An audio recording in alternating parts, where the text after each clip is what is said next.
ado, a reading today, guys, for the Divine Connection. 7 questions for the Divine Connection. Got a bunch of new decks, bunch more coming. Really excited about checking up on the energy just to see where we are.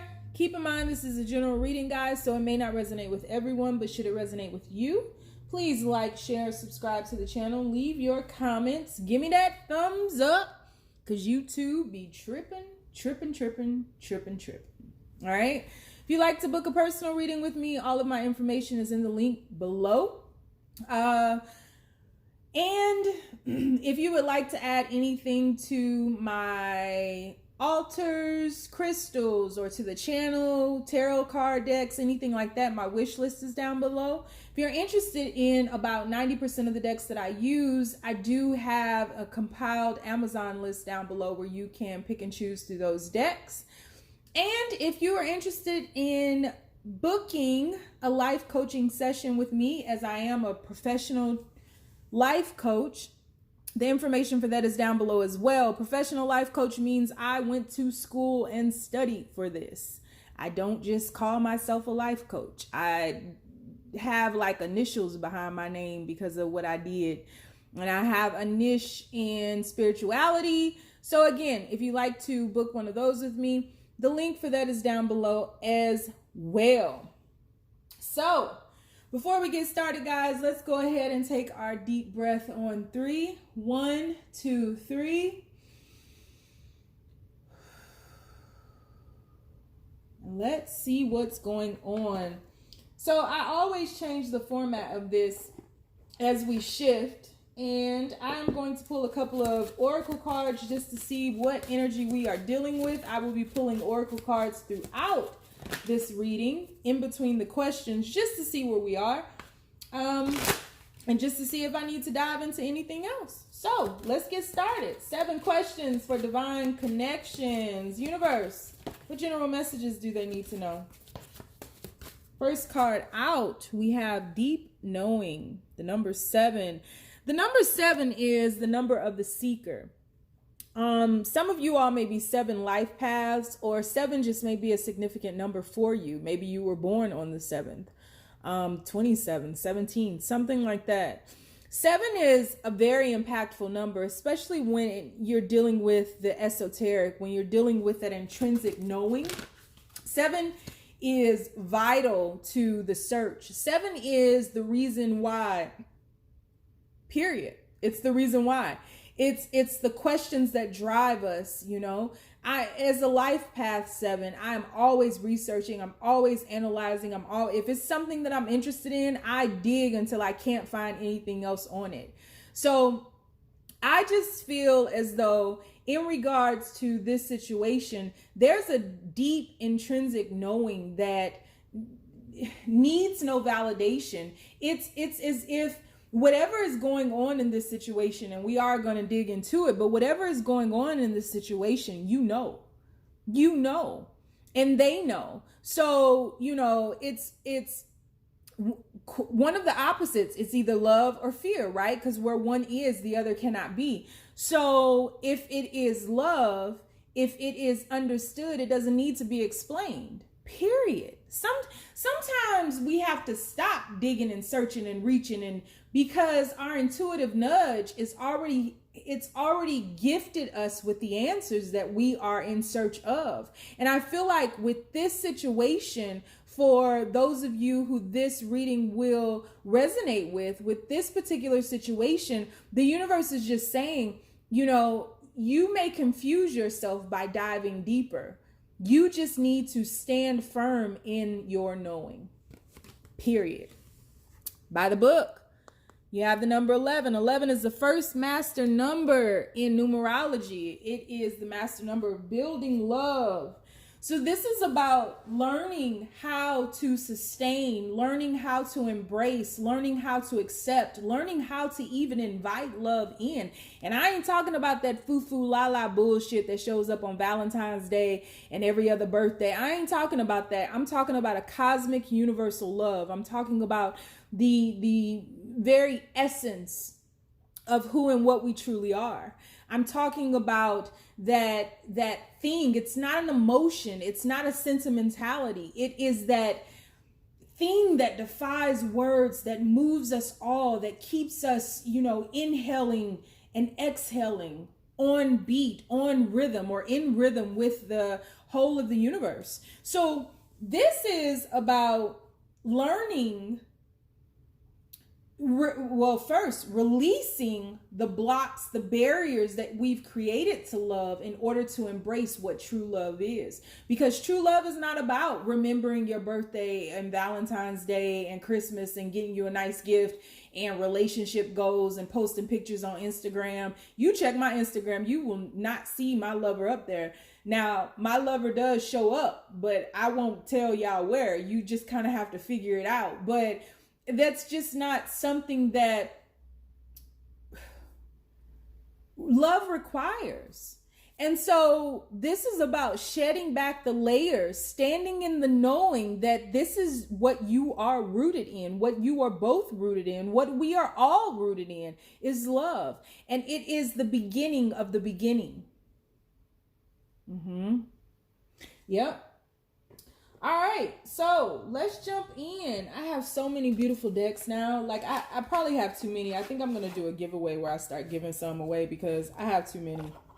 But I'm addicted, whatever. Sue me, blame God.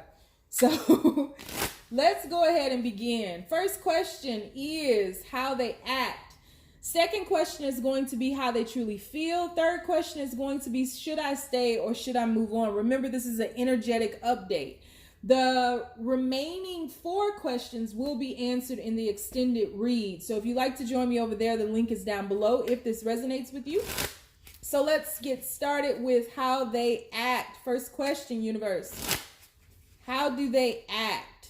This will help you to know if this is the reading for you or not. How they act, universe. How does this person act? So we have the 10 of Earth. We have the Shaman. So this person acts like they're very stable. They act as if they know it all. They act as if they know the medicine that they need. They don't, because remember, we're by the book. We are just beginning the beginning lessons of love. So I feel as though in the past, you all have been doing a lot of shedding, a lot of evolution, a lot of releasing, a lot of creating space in order to let something as big as this love in. And in doing that, it's been dark. And so this person acts as if they're good. They're fine. They have everything that they need. They know what they need. They're very resolute in their needs. Fulfillment, 10 of water. So you have the 10 of earth and the 10 of water. So again, this person is acting as if they're very blissful, acting as if they're very stable, acting as if they need nothing. I mean, you only see one person in that Shaman card, and it's like this person is acting as if they're okay alone. They're acting as if, if this doesn't happen for them, it's okay. Like they're willing to release you. I just feel like that's a very good place to be, quite honestly, especially when you're dealing with cosmic love, real love. I hate to even call it anything because I feel as though that dumbs it down. This is about someone taking time out for themselves because they need to baptize themselves. They have gone through a period of release and they are moving into a process of stabilization. But it may come across as them acting like love is not on their mind, bliss, like they have it all within themselves. But again, that is the foundation of real love. I talk about it all the time on my channel, right? In order for us to embrace love with another, we first have to lock down the phase of the one, the individual phase of the one. We have to begin with that self-love. And that's what this person is doing. And when you're in that period of self-love, you have to be fearless and and be willing to release any and everything. You know, even with spirituality, you know, when you are first embarking upon that awakening, that initial jolt, right, that shakes shit up, you go through a process of releasing all of your ideas, all of your beliefs, all of the dogma, all of the rhetoric, right? A lot of us get to a point where we don't even believe in connectivity. We don't believe in a God, a source, a spirit, a divine. We've all gotten to that point where we've stripped back everything. That's the point we have to be at in order to embrace and allow and rebuild upon the truth. And the truth here is that this person is taking time out to really focus on themselves, baptize themselves, cleanse themselves, and stabilize themselves in, I feel, a subconscious movement. I wish you guys could see how my hands move when I do all of this, but a subconscious movement into some type of dual energetic merge.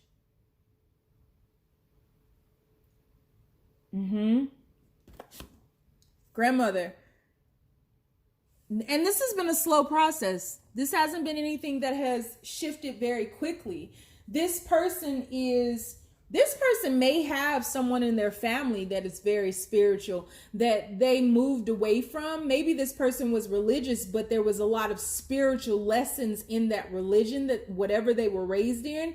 But this person is spending a lot of time with their family. This person is really taking into account their foundation, what they need to release, what they need to pray upon, what they need to embark upon in order to gain their wings. This person is receiving a lot of signs, but this person is really acting as if they're self-sufficient right now. And in truth, they are. They're coming to a realization that what will be, and they're no longer fighting the flow of the universe. In all aspects. This is not just about love. See, when you get into a situation where you're talking about cosmic love, when you are talking about, you know, reuniting with your lover, your divine counterpart, your person, if you want to dumb it down to that twin flame stuff, do it, whatever. I'm not judging you, but I'm just saying that it's not about a relationship. It's not about a reunion. It's not about being together. It's about your individual missions that can be carried out together. That's what it's about. That's why you come together. Because why else would there be such a need for a release? Why else would there be such a need of, you know, we go through that period of suffering. Why else would we have to suffer if it was just about being together? It's not just about being together. It's about activating the light within you, activating the lessons within you, activating the soul within you in order to gift the world with that. That's what these connections are about. And the moment we're able to realize that it's not about being with someone as much as it is about becoming more your higher self. So this person may be acting holier than thou. They may be acting very hermit-like, but it's necessary. They're really in a good place. Whoever this is resonating with, this person is really in a good place because they've taken their time to shift through this. I mean, really, they're going through a healing process, a baptism of their inner child. And I feel like this person has a lot of wounding traumas that they are in the process of healing. And my prayer is that you have been doing the same and not just focused on this person. You know, the biggest lesson, the greatest lesson that the masculine brings to us is focusing on ourselves. Now, everything has to be balanced, because we have moved in such a masculine way of being for far too long, and this world is imbalanced right now. And so it's showing what happens when you deal with imbalances. We are in, there are wars everywhere. Earth is dying. We're not taking care of her. And there's a reemergence of that feminine energy. But if you take nothing else from this person, take away that imbalance, focus on yourself. And that's how they're acting. Yepers. This is really good already. Shit, we 15 minutes in and I'm already preaching, right? Let me pass this collection plate around. All right, universe, what other general messages do you have for them? We have the feminine showing up. Feminine, what general messages? Got a card just, yeah. See, something's ending. Something's ending in order for something else to begin. And I feel as though there's a stripping back of layers of high honor. There's a stripping back of ego that has been rooted since childhood. Thought, you know, that releasing period, thoughts, beliefs, ideas of how we should be, how life should be. I should get married at this age. And your person may have already been through stuff like that. And so this time they're moving differently. Just allow it. They're moving differently. They're moving more spiritually. They're moving on purpose. They are moving with the rhythm of the divine. Okay, let's shift. So, how do they truly feel, universe? How does this person truly feel? How do they truly feel? How do they truly feel? We have the Seven of Swords. I can get it to focus. Seven of Swords. How do they truly feel? How do they truly feel? We have the Page of Swords. This person feels like they have been hiding parts of themselves, bits and pieces from themselves. And again, there's something religious about this family structure that this person comes from, not spiritual, religion. There's something that's rooted in dogma. There's something that's rooted in beliefs, generational, organized, religious hoopla that this person has felt like they've been hiding from themselves, that they are wanting to shift on from. They're feeling like they're ready to shift on from, almost as if they are ready to reintroduce themselves to their family. I feel like this person's family has really been a big hurdle in their own mind. Like they don't want to be rejected from their family. They don't want to be seen as, you know, the black sheep of the family, although they already have been. Their entire life, they have been the black sheep of their family. They've always had a different way of being, a different way of thinking, a different way of acting. And I think that they feel that they lost their way. How do they truly feel? Yeah, they feel that they've lost their way, that they are no longer who they used to be. You know, maybe when you all first met or way back when, there was a glimpse of their spiritual side. So this person is wanting to come back to life and maybe seeking help, maybe seeking some assistance with this. I don't feel like, I feel like the holding back of their light, because that's truly what it is.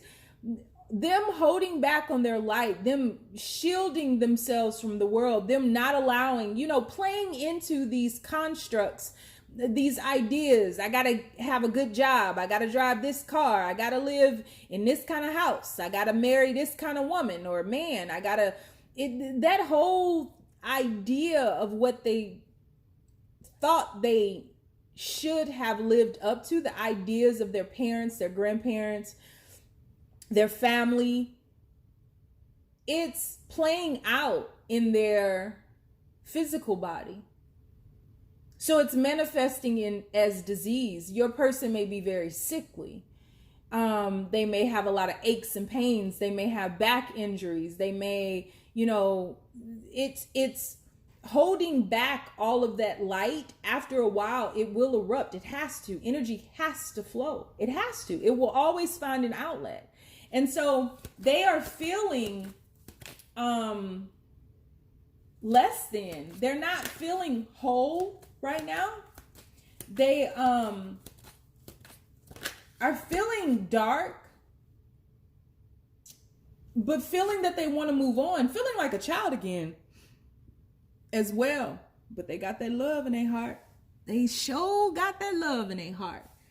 But again, we're talking about this self-love. We're talking about the building blocks. We're talking about relaying a foundation after destroying an entire city of self. They are wanting to do it their way this time. I just heard Frank Sinatra's My Way. Yeah. I stood tall and through it all, I did it my way, you know? They're doing it their way this time, and they don't care what anybody says or what anybody thinks, but they are still in the process of stripping back those layers. There's love in your person's heart for you. There is. But your person, and you know, this may come out later on down the line, your person is rising to a new elevation where they can give back, where they're able to mirror you, where they're able to be their true selves, allow that heart to show, and not take on the identity of their fathers or mothers or aunts or uncles or grandparents before them. They are doing it their way. Y'all better play Frank Sinatra. All right. I want to get a couple more cards and ask specifically, how do they feel about you? Woo, that flew out. 3 of Swords. Woo, I mean, it flew out. How do they feel about you? Woo, 4 of Wands. How do they feel about you? 10 of Pentacles for the second time. That's why I use different decks. 10 of Pentacles for the second time. And Queen of Swords. So how they feel about you is, bottom of the deck, we have the Hierophant. They feel that there's been a lot of heartbreak here. But on a subconscious level, I know that they know that the reason why is because you both were trying to make this look like everything and everybody else. You know, if you, whatever idea of marriage, relationships, you know, situationships, divine connection, whatever idea you had of it together collectively, you were trying to stabilize this in a false reality. And it didn't work.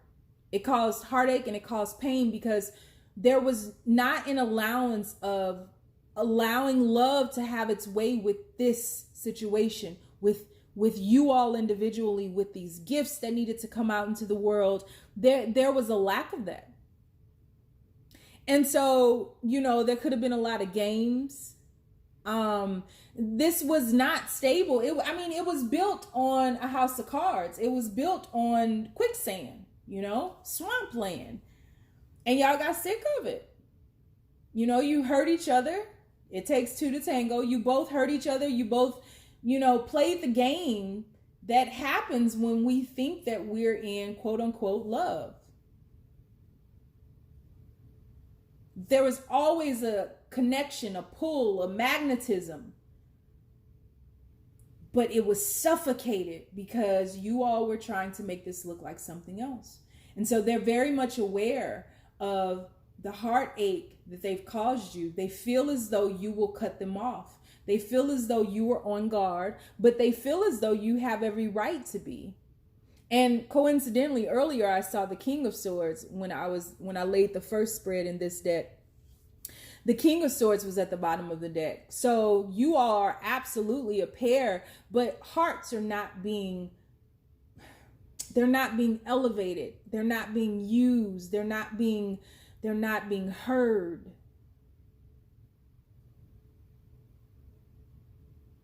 They're only being broken.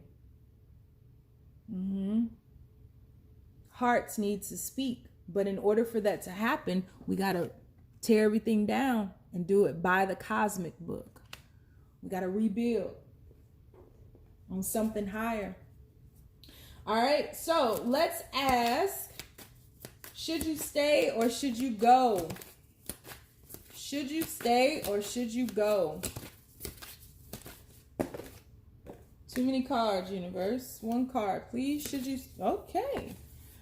Ooh, strength card. Strength card. Should you stay or should you go? This is so eternal. You know, since the beginning of the beginning. 4 of Cups here. Should you stay or should you go? Whoo, Queen of Cups. Queen of Cups card takes us back to this 7, this deep knowing, that intuitive nudge. What you know is real. Stop looking for a different answer. What you know is real. Stop searching for someone else outside of yourself to tell you about this situation. What you know is real. You're only overcomplicating things by overanalyzing, by searching for something that needs no research. What you've been looking for the entire time has always been right there within you. They are as much a part of you as the fingers on the ends of your hands. You hear me? Ain't no separation. Knight of Swords. Let's get one more. Should you stay or should you go?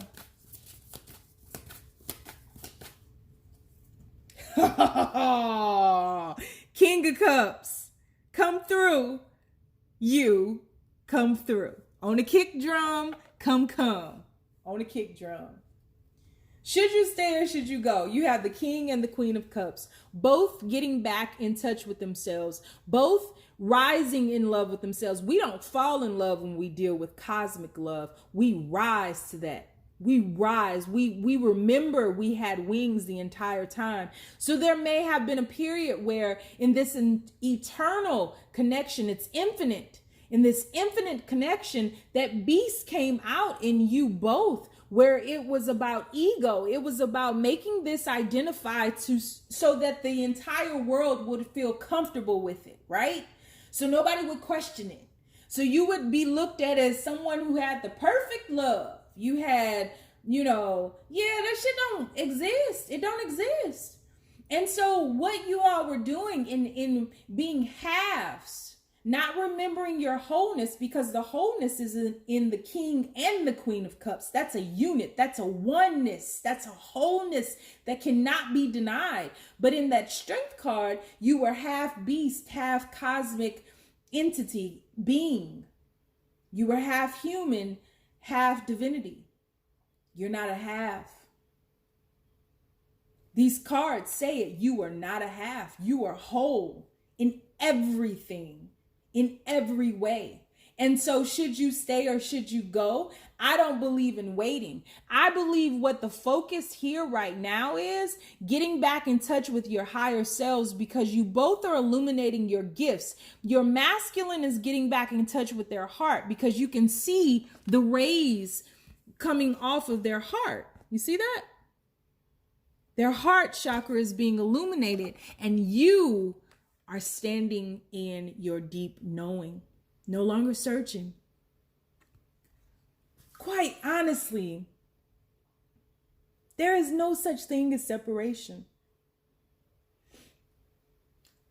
We may identify with these physical separations simply because we have these human bodies, and we do need to experience humanity. We do need to experience our bodies. That's why we fucking have them, right? There's no separation here. King and Queen of Cups, that's an intuitive connection, telepathic connection. That is so much love overflowing. There's just work to be done individually. Do the work. Wherever you go, they'll be right there. Ain't nobody finna let go of each other. They ain't letting go of you, and you ain't letting go of them. This is about embracing your individual lessons, because you have gifts to share with the world, and we need those. We need you to become more your higher self. So you may feel alone. You may feel, like you're being rejected. You may feel you know, that you all are both stubborn. You're mirroring each other. You have the same love language. I told you earlier, when that Queen of Swords came out, I had seen the King of Swords at the bottom of the deck prior. So in every phase, you all are mirroring each other. Allow that to be and trust in that. Stand in this deep knowing, now that you all have released and made space and are allowing that karmic debris to be swept away, you're able to rebuild. 11 is the first master number in numerology.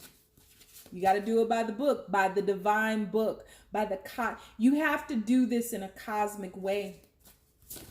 And the more you try to make this identify as something that your friends or your family or your mama or your daddy or your grandmother had, the more it's going to crumble. That is not for you. So I want to get one message here. Woo! One message before we break into the extended. We have here, I'm right here. I am not the one who has been running. And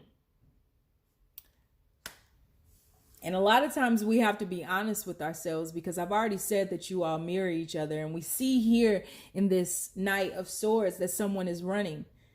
And that Knight of Swords comes after the Queen of Cups. So in many ways, the feminine, we like to say, yeah, no, it's them, it ain't me. No, they acting funny. Why won't they just embrace this love? We really get honest with ourselves. We don't have to say this to anyone else but ourselves. But if we really get honest with ourselves, we be running too. I'm just saying. So we're going to break off into the extended. We're going to ask what will be their next action, or what will their next action be? I'm sorry, I'm excited. What secrets are they hiding? Will they return to you? And we will get advice for you. I will pull some more of these postcards, some more oracle cards, and we're going to make it happen. So if you'd like to join me in the extended, the link is down below. I do have a Facebook group. It's called the Braveheart Experience. I also have IG and Twitter. The name is The Red Pill Pusher. If you'd like to book a personal reading with me, the link is down below. If not, you ain't gotta. Stay down, y'all. It's a marathon.